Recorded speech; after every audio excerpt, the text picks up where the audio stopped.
नमस्ते, नमस्कार, जय हिंद दोस्तों। स्वागत है आपका आपके अपने प्लेटफॉर्म भीष्म में। और आज हम आपके साथ स्टैटिक जीके से संबंधित कुछ महत्वपूर्ण प्रश्नों को डिस्कस करने वाले हैं। तो चलिए शुरू करते हैं। हमारा क्वेश्चन है कि भारतीय पुरातत्व सर्वेक्षण के पहले महानिर्देशक कौन थे। तो भारतीय पुरातत्व सर्वेक्षण विभाग के पहले जो महानिर्देशक थे वो थे अलेक्जेंडर कनिंघम। अलेक्जेंडर कनिंघम भारतीय पुरातत्व सर्वेक्षण विभाग के पहले महानिर्देशक थे। भारतीय पुरातत्व सर्वेक्षण विभाग के पहले महानिर्देशक थे। चलिए चलते हैं नेक्स्ट क्वेश्चन पे। हमारा अगला प्रश्न है कि किसी भी भारतीय राज्य की पहली महिला मुख्यमंत्री कौन थी। तो किसी भी भारतीय राज्य की पहली महिला मुख्यमंत्री का जब भी प्रश्न आपसे पूछा जाए तो आपका आंसर होगा सुचेता कृपलानी। आपका आंसर होगा सुचेता कृपलानी। सुचेता कृपलानी जो है वो 1964 से लेके 1967 तक उत्तर प्रदेश की मुख्यमंत्री रही थी। उत्तर प्रदेश की मुख्यमंत्री रही थी। तो अगर आपसे कोई पूछे कि सुचेता कृपलानी किस राज्य की मुख्यमंत्री रही थी तो आपका आंसर होगा उत्तर प्रदेश की। और सुचेता कृपलानी ही वह प्रथम महिला थी जो कि किसी भी राज्य की मुख्यमंत्री बनी। तो अगर आपसे कोई पूछे किसी भी भारतीय राज्य की पहली महिला मुख्यमंत्री तो आपका आंसर होगा सुचेता कृपलानी। और अगर आपसे कोई राज्य का नाम पूछे तो आपका आंसर होगा उत्तर प्रदेश। चलिए चलते हैं नेक्स्ट क्वेश्चन पे। हमारा अगला प्रश्न है कि विश्व की पहली महिला प्रधानमंत्री का नाम बताएं। तो विश्व की पहली महिला प्रधानमंत्री का नाम था श्री माओ भंडार नायके।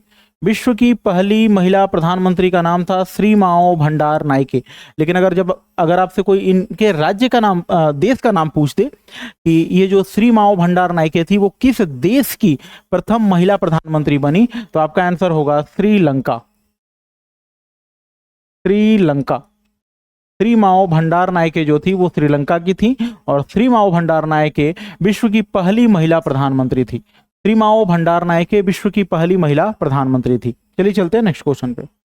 हमारा अगला प्रश्न है कि सीमर शब्द का प्रयोग किस खेल में किया जाता है। तो सीमर शब्द का प्रयोग जो है ना वो क्रिकेट में किया जाता है। सीमर शब्द का प्रयोग क्रिकेट में किया जाता है और इस का प्रयोग जो है वो बॉलर करता है। बॉलर सीम पॉइंट पे बॉल को पटककर अनएक्सपेक्टेड जंप देने की कोशिश करता है, उसे ही हम लोग सीमर कहते हैं। तो सीमर शब्द का प्रयोग जो है वो क्रिकेट के खेल में किया जाता है। इसमें बॉलर जो है पिच बॉल के सीम पॉइंट पे उसे पटककर अनएक्सपेक्टेड जंप देने की कोशिश करता है। तो अगर आपसे कोई पूछे कि सीमर शब्द का संबंध किस खेल से है तो आपका आंसर होगा क्रिकेट से। चलिए चलते हैं नेक्स्ट क्वेश्चन पे। हमारा अगला प्रश्न है कि मनिका बत्रा किस खेल से जुड़ी हुई हैं। तो मनिका बत्रा का संबंध जो है वो टेबल टेनिस से है। मनिका बत्रा का संबंध टेबल टेनिस से है, यानी मनिका बत्रा टेबल टेनिस की एक खिलाड़ी हैं। अगला क्वेश्चन देखते हैं। अगला प्रश्न है भारत ने पहला अंतर्राष्ट्रीय क्रिकेट परिषद आई का विश्व कप किस वर्ष जीता था। यानी भारत ने पहला वनडे इंटरनेशनल का वर्ल्ड कप कब जीता था। तो भारत ने पहला वनडे इंटरनेशनल का वर्ल्ड कप जो है 1983 में जीता था। अगर आपसे कोई पूछे किसे हराकर जीता था तो आपका आंसर होगा वेस्ट इंडीज। भारत ने 1983 में वेस्ट इंडीज को 43 रनों से हराकर, कुल 43 रनों से हराकर 1983 का वर्ल्ड कप जीता था। और इस क्रिकेट मैच में भारत की कप्तानी जो है वो कपिल देव कर रहे थे। कपिल देव। तो अगर आपसे कोई पूछे कि 1983 के वर्ल्ड कप में भारत की कप्तानी किसने की थी तो आपका आंसर होगा कपिल देव। और कपिल देव ने 43 रनों से यानी 43 रनों से वेस्ट इंडीज को हराकर 1983 का वर्ल्ड कप जीत लिया था। अगला प्रश्न है डेविस कप का संबंध निम्नलिखित में से किस खेल से है। तो डेविस कप जो है इसका संबंध जो है वो टेबल टेनिस से है। डेविस कप का संबंध जो है वो टेनिस से है, यानी टेनिस खेल में डेविस कप प्रदान किया जाता है। अगला प्रश्न देखते हैं। अगला प्रश्न है निम्नलिखित में से कौन सी पुस्तक रस्किन बॉन्ड द्वारा नहीं लिखी गई है। इस बात पे ध्यान देंगे, कौन सी पुस्तक रस्किन बॉन्ड द्वारा नहीं लिखी गई है। तो the room on the roof Ruskin bond की पुस्तक है, इसको रस्किन बॉन्ड ने लिखा है।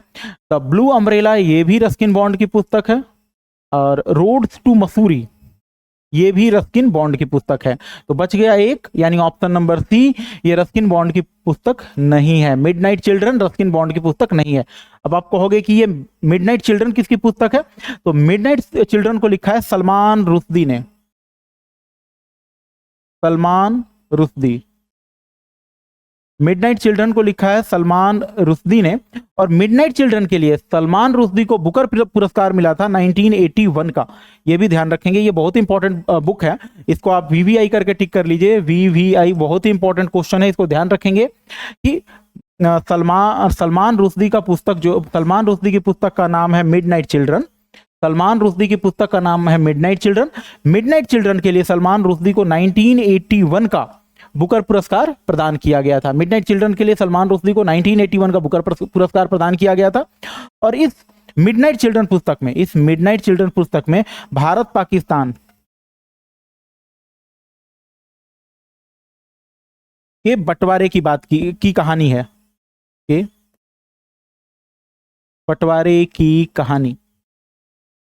इस मिडनाइट चिल्ड्रन पुस्तक में भारत और पाकिस्तान के बंटवारे की कहानी है। तो ध्यान देंगे, मिडनाइट चिल्ड्रन पुस्तक सलमान रुश्दी की, the room on the roof Ruskin Bond, the blue umbrella Ruskin Bond, road to Mussoorie Ruskin Bond. एक बार फिर से रिपीट करेंगे, road to Mussoorie Ruskin Bond, midnight children Salman Rushdie, the blue umbrella Ruskin Bond, और the room on the roof Ruskin Bond. चलते हैं next question पे। अगला प्रश्न है, भारत के ओलंपिक पदक विजेता श्री अभिनव बिंद्रा द्वारा लिखित आत्मकथा का नाम क्या है? तो यहाँ अभिनव बिंद्रा की आत्मकथा का नाम पूछा जा रहा है। तो अभिनव बिंद्रा की आत्मकथा का नाम है a shot at history. A shot at history Abhinav Bindra की पुस्तक है। अभिनव बिंद्रा की पुस्तक का नाम है a shot at history. A shot at history Abhinav Bindra.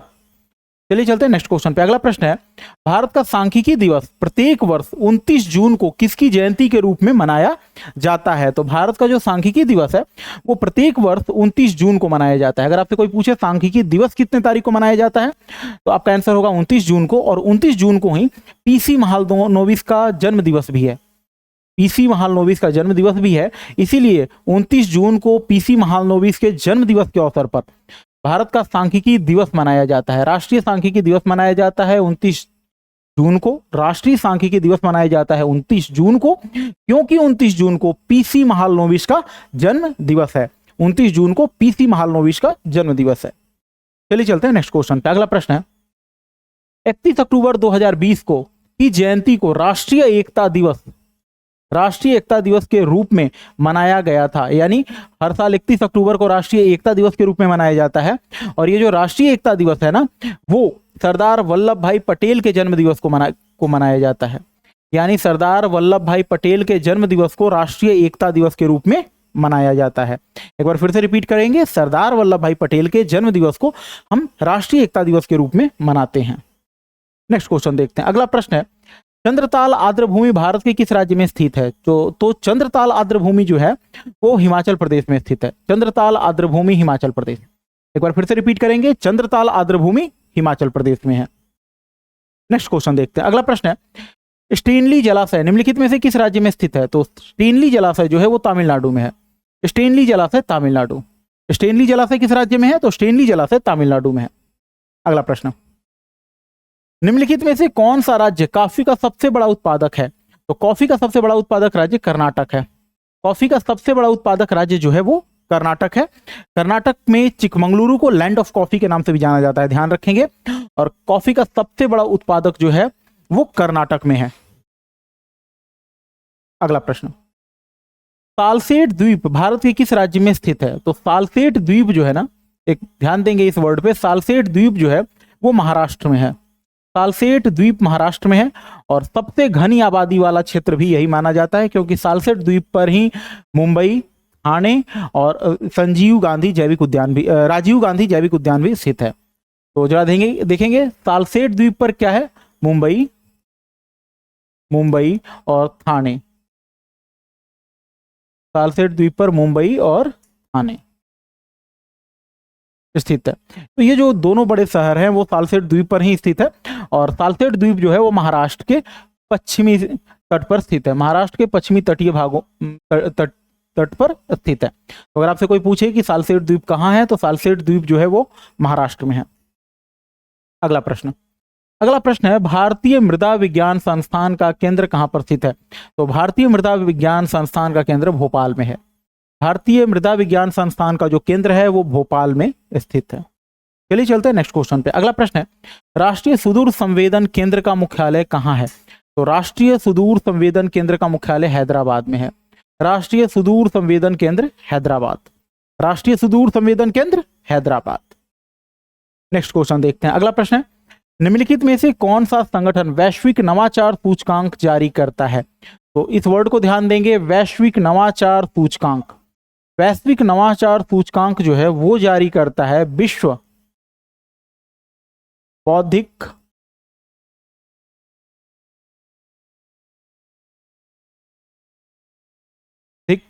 संपदा संगठन,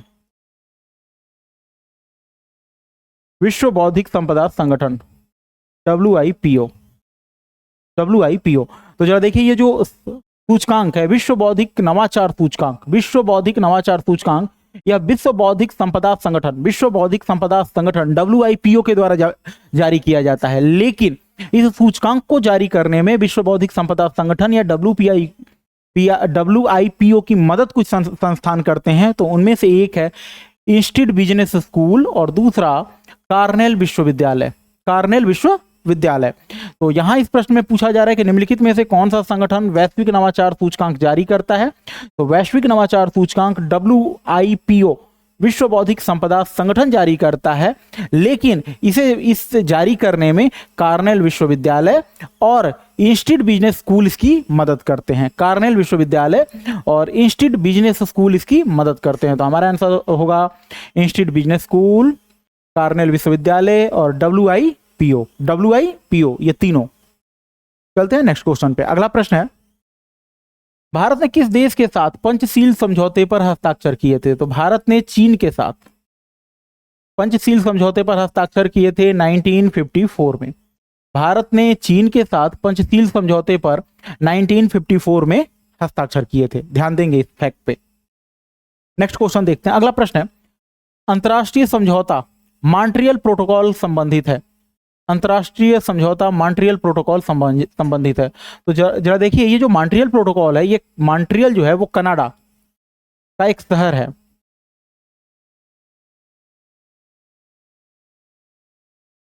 मॉन्ट्रियल जो है ना वो कनाडा का एक शहर है।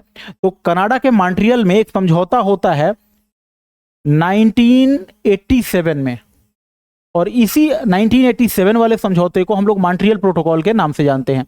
ये जो समझौता होता है 1987 में कनाडा के मॉन्ट्रियल में, इसका संबंध था ओजोन संरक्षण से। ओजोन